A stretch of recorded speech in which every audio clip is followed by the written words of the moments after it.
Sa ilalim ng ating mga paa ay gumagalaw ang malalaking tectonic plates, nagbabanggaan, nagtutulakan at minsan ay naglalabas ng napakalakas na enerhiya. Ang enerhiyang ito ang siyang dahilan kung bakit ang ating bansa ay may maraming bulkan. Ilan sa mga ito ay patuloy na aktibo at nagbabanta na sa mga komunidad. Ang mga bulkan ay hindi lamang simbolo ng panganib. Sila rin ay pinagmumula ng buhay. Matabang lupa para sa agrikultura, geothermal energy para sa kuryente, at likas na ganda para sa turismo. Ngunit kapag nagkamali ang tao sa pagwawalang bahala sa babala ng kalikasan, ang biyaya ay nagiging trahedya. Sa video na ito, susuriin natin ng masinsinan at mas detalyado ang mga pinakaaktibong bulkan sa Pilipinas. Mula sa pinaka-hindi kilala hanggang sa pinaka-kinatatakutan. Kaya mga ka-amazing, simulan na natin. Number 10. Babuyan Claro Volcano. Matatagpuan sa Babuyan Island, Cagayan. May taas itong 1,080 meters. Ito ay isang stratovolcano at huling sumabog noong 1831. Ang Babuyan Claro ay tila tahimik kung pagmamasdan, ngunit sa ilalim nito ay aktibong gumagalaw ang magma. Matatagpuan ito sa isang hiwalay na isla, dahilan kung bakit bihira itong mapag-usapan. Gayunpaman, ang mga fumaroles at sulfur vents nito ay malinaw na senyales na hindi pa patay ang bulkan. Noong 1831, naitala ang isang pagsabog na nagbuga ng abo at singaw. Isang babala na kahit mga liblib na lugar ay hindi ligtas sa galaw ng kalikasan. Mga panganib, phreatic explosion, ashfall sa mga kalapit isla, volcanic gas na naglalabas ng sulfur dioxide. Ano ang epekto sa tao? Limitadong evacuation routes, mataas ang panganib sa pangangisda at transportasyon. Number 9. Mount Ragang, Pia Payungan. Ito ay matatagpuan sa Lanao del Sur. May taas na 2,815 meters. Isa itong stratovolcano at ang huling pagsabog ay noong 1916. Ang Mount Ragang ay ang pinakaaktibong bulkan sa Mindanao, batay sa kasaysayan. Isa itong napakalaking bulkan na tinuturing na sleeping giant. Mahigit isang siglo na ang nakalipas mula sa huling pagsabog nito. Ngunit ayon sa mga siyentipiko, ang ganitong katahimikan ay maaaring senyales ng pag-iipon ng enerhiya. Ano ang mga panganib? Lava flow, ashfall sa malalawak na sakahan, at landslide. Ano ang epekto sa komunidad? Maraming indigenous at rural communities sa paligid. Malubhang epekto sa agrikultura kung sasabog. Number 8. Mount Matutom. Ito ay matatagpuan sa South Cotabato at may taas na 2,286 meters. Ito ay isa ring stratovolcano. At ang huling pagsabog, walang historical eruption, pero may fumarolic activity. Ang Mount Matutom ay parang isang perpektong iskultura ng kalikasan. Makinis, matayog at tila payapa. Ngunit ang presensya ng mainit na singaw at bitak sa bunganga nito ay malinaw na palatandaan ng aktibidad sa ilalim. Ano ang mga panganib? Volcanic gas emission, posibleng phreatic eruption. Iba pang detalye. Ang Mount Matutom ay bahagi ng isang protected landscape, pinagkukunan ng tubig ng maraming sakahan. Number 7. Mount Parker, Melibengoy. Ang Mount Parker ay matatagpuan sa South Cotabato at may taas na 1,824 meters. Ito ay caldera volcano at huling sumabog noon pang 1641. Ang Mount Parker ay nagtatago ng isa sa pinakamagandang lawas sa Pilipinas, ang Lake Holon. Ngunit ang lawang ito ay bunga ng isang napakalakas na pagsabog na winasak ang dating tuktok ng bulkan. Ano ang mga panganib? Lahar, landslide, gas emission mula sa lawa. Ang katotohanan, isa sa pinakamalalim na crater lake sa Pilipinas ang mayroon sa bulkang ito. Number 6, Mount Hibok-Hibok. Matatagpuan sa Camiguin Island at may taas na 1,332 meters. Ito ay isang complex volcano at huling sumabog noong 1953. Noong dekada 50, binago ng hibok-hibok ang kasaysayan ng Camiguin. Ang pyroclastic flows nito ay kumitil ng libu-libong buhay at nagdulot ng malawakang paglikas. Ano ang mga panganib? Pyroclastic flow, landslide at ashfall. Ano ang epekto? Nagbago ang population distribution ng isla. Naging mas istrikto ang disaster protocols. Number 5, Mount Pinatubo, ang bulkang yumanig sa buong mundo. Ang Mount Pinatubo ay matatagpuan sa Zambales, Pampanga at Tarlac. Ito ay mayroong taas na 1,486 meters mula sa 1,745 meters bago ang 1991 eruption. Ito ay isang stratovolcano at ang huling malakas na pagsabog ay noong June 15, 1991. Ang Mount Pinatubo ay itinuturing na pinakamalakas na pagsabog sa buong mundo nitong ika-20 siglo. Sa loob ng mahigit 500 taon, tahimik ang bulkan. Kaya't maraming tao ang naniniwalang ito ay patay na. Ngunit noong 1991, bigla itong nagising at naglabas ng lakas na hindi pa nasasaksihan ng modernong Pilipinas. Ano ang nangyari noong 1991? Umabot sa 35 kilometers ang taas ng ash column. Mahigit 10 billion metric tons ng abo ang ibinuga. Bumaba ang global temperature ng mundo ng halos 0.5 degrees Celsius. Sabay na tumama ang bagyong Diding, kaya naging mabigat at mapanganib ang ashfall. Ano ang pangunahing panganib? Lahar. Tumatagal ng mahigit 1 dekada, taon-taong sumisira ng bayan. Ashfall. Nagdulot ng roof collapse at respiratory illnesses. At paglikas, mahigit 200,000 na katao ang lumikas. Ano ang pangmatagalang epekto? Pagbabago ng topografiya ng gitnang Luzon, pagkawala ng kabuhayan ng libu-libong magsasaka, pagbuo ng Pinatubo Crater Lake na ngayon ay isa ng tourist attraction. Ano ang aral ng Pinatubo? Kahit ang matagal ng tahimik na bulkan ay maaaring magising at baguhin ang mundo.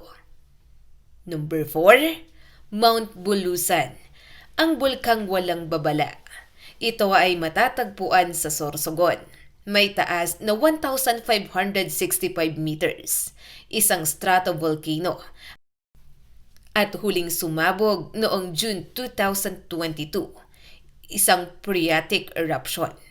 Kung may bulkan na kinatatakutan ng mga residente dahil sa biglaan at walang pasabi, ito ay ang Mount Bulusan.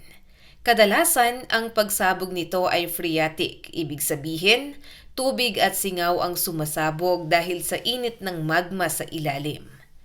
Bakit mapanganib ang bulusan? Walang malinaw na lava flow warning, bigla ang ash explosion kahit alert level 1, acid rain na sumisira ng pananim. Ang epekto sa pamumuhay, nasisira ang palayan at abaca plantations. Lumalala ang hika at sakit sa baga. Madalas ang suspension ng klase at trabaho. Ano ang mga katotohanan na dapat tandaan? Ang bulusan ay patunay na hindi kailangang malakas ang pagsabog para maging mapanganib. Minsan ang alikabok at acid rain ay sapat na upang wasakin ang kabuhayan. Number 3, Mount Canlaon, pinakaaktibong bulkan sa Visayas. Matatagpuan sa Negros Occidental at Negros Oriental. May taas na 2,435 meters, isa ring stratovolcano, at huling sumabog noong June 2024, isa ring phreatic eruption. Ang Mount Canlaon ay kilala bilang mapanlinlang na bulkan. Tahimik, maganda at madalas inaakyat. Ngunit bigla-biglang naglalabas ng pagsabog kahit walang malinaw na senyales. Bakit delikado ang Canlaon? Maraming bigla ang phreatic eruptions. May mga insidenteng muntik ng ikamatay ng hikers.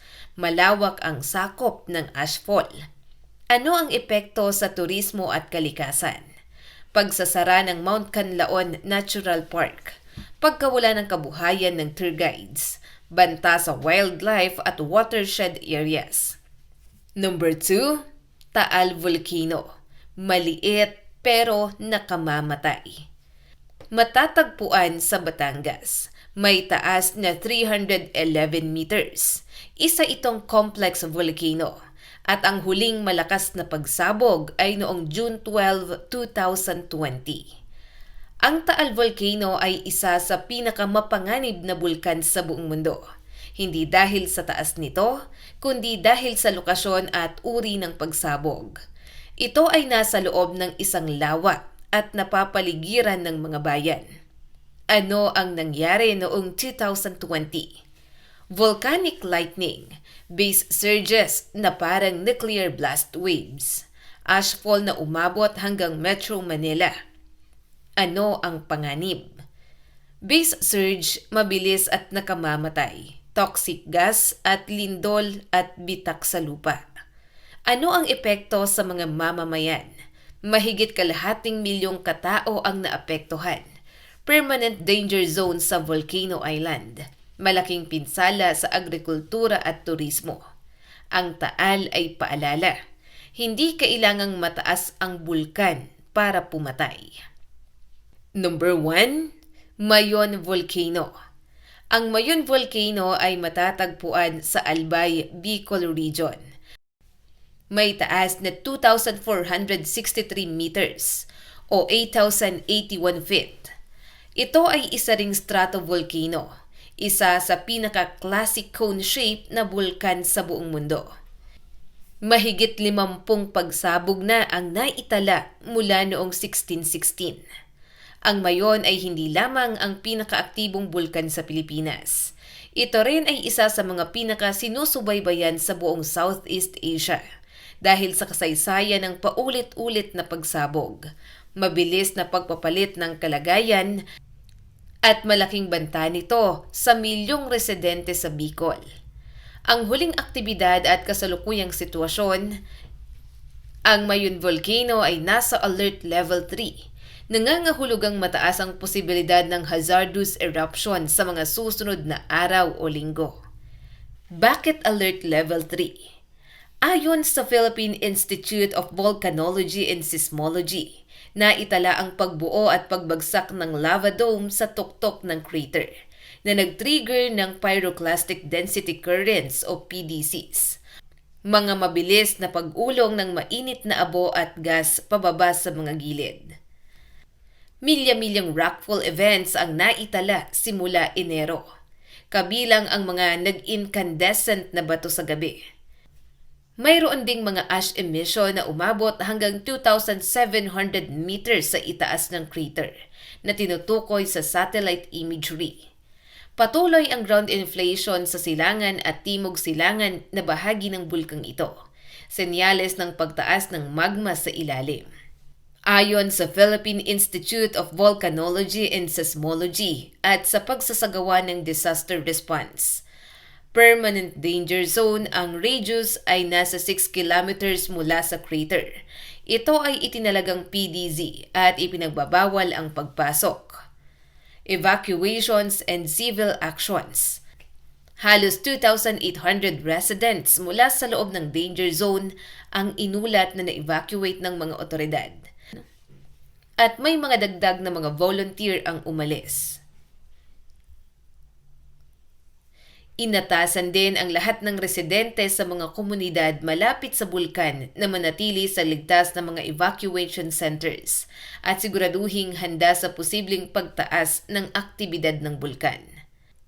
Sa kasalukuyan, ipinagbabawal ang pag-akyat, paglapit at anumang aktibidad sa loob ng PDZ. Baka ma-extend ang peligro sa ilan pang sektor ng paanan depende sa aktibidad sa susunod na mga araw. Ano ang nangyayari sa loob o yung mechanism ng kasalukuyang aktibidad ng Mayon Volcano? Sa kasalukuyan, ito ay magmatic unrest hanggang mahinang magmatic eruption na nangangahulugang may paggalaw ng magma pataas na tila hindi pa lubos na explosive. Ngunit sapat na upang bumuo ng lava dome sa tuktok. Magdulot ng bigla ang pyroclastic flows kapag bumagsak ang dome. Maglabas ng ash clouds at rockfalls. Posibleng mag-explosive eruption kung patuloy ang pressure build-up. Lalo itong delikado dahil ang pyroclastic density currents ay napakabilis at nakamamatay. Higit na mapanganib kaysa karaniwang ashfall o lava flows. Bakit pinakadelikado ang Mayon? Madaming recorded eruptions at mabilis na pagbabago ng estado. Malapit ang mga komunidad, lalo na ang mga magsasaka at residente. Tipo ng aktibidad ay pyroclastic flows at lava dome collapse. Ito ay mataas na panganib. Ito ay nasa alert level 3. Nangangahulugan lamang na posibleng mas malakas na pagsabog sa darating ng mga araw o linggo. Sa kabuuan, ang Mayon ay nananatiling aktibo at potensyal na mapanganib kahit hindi pa ito malakas na sumasabog, kaya't kritikal ang patuloy na monitoring at paghahanda. Sa pagtatapos ng ating paglalakbay mula Babuyan Claro hanggang sa nag-aalab na Mayon, malinaw ang isang katotohanan. Ang Pilipinas ay isang bansang buhay ang lupa at bawat paghinga ng kalikasan ay may dalang babala at aral. Ang mga bulkan na ating tinalakay ay hindi lamang mga bundok na nagbubuga ng apoy at abo.